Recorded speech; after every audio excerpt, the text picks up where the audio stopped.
let's talk about some common perianal conditions. One is bleeding per rectum, and number two is perianal pain. Number three is lumps at the anal region. So, when it comes to the bleeding per rectum, one of the commonest condition is hemorrhoids. In general terms, we call it piles. And another condition is anal fissures can bleed. Anal fissure is a split in the mucosa. And also rarely some dangerous conditions like malignancies or cancers can bleed as well. But this bleeding is different in these conditions, especially in the hemorrhoids. You get fresh blood, maybe drops or maybe spurting.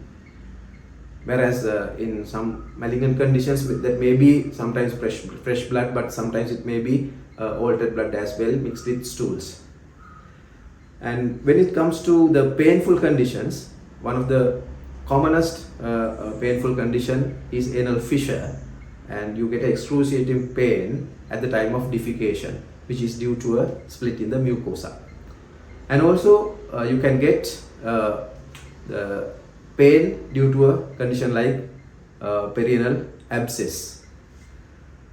So these are the common conditions, but there are other rare conditions as well. So in fact, about the hemorrhoids, which is very common, if this is the anal canal, in a clock, this is the 12 o'clock, this is 6 o'clock, 3 o'clock and 9 o'clock. So usually the hemorrhoids are seen at 3 o'clock, 7 o'clock and 11 o'clock positions. These are the common places you get hemorrhoids. In addition to the classical hemorrhoids, sometimes you can get external hemorrhoids, that is called perianal hematoma. So you get outside a blood clot due to some constipation and straining, some bleeding leading to a blood clot, which is called external hemorrhoid or perianal hematoma. So anal fissure is, as I said, it's a split in the mucosa. Usually you see them either in the 6 o'clock position or in a 12 o'clock position, which is causing bleeding as well as severe pain during the defecation. How do you manage these patients? There are several aspects we have to consider. Number one is whether he needs any investigation. Number two is medical management, including some lubrication cream, syrups, tablets, or sometimes the surgical management. And the fourth one is lifestyle modification. Most of these patients, whatever the surgical or medical treatment they are given, they need lifestyle modifications. So with regards to the investigations, in fact it is the, as you all know, lower gastrointestinal endoscopy, which is either a sigmoidoscopy or a colonoscopy to visualize inside the bowel. So especially to exclude any dangerous conditions like a malignancy, or sometimes you can detect a polyp, sometimes you can condition inflammatory conditions.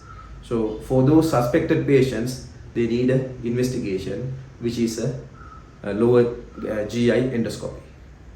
And medical management, of course, as I said, sometimes we give some syrups to soften the stool, avoid the constipation, hard stools, and at the same time some lubricant gels.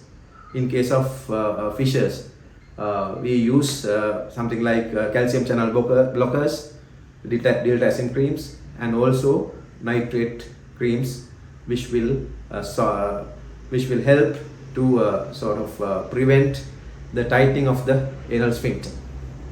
And surgical treatment, of course, sometimes the surgeon might decide for the treatment for the hemorrhoids, like sclerotherapy. The injections for the hemorrhoids is one, and no banding.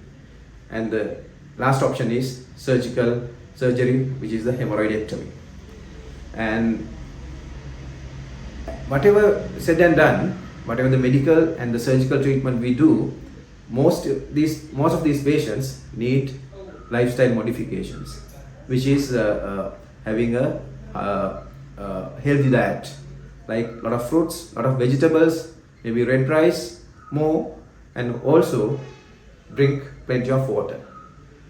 So I hope these advices will help you to understand these conditions and to avoid any complications. Thank you.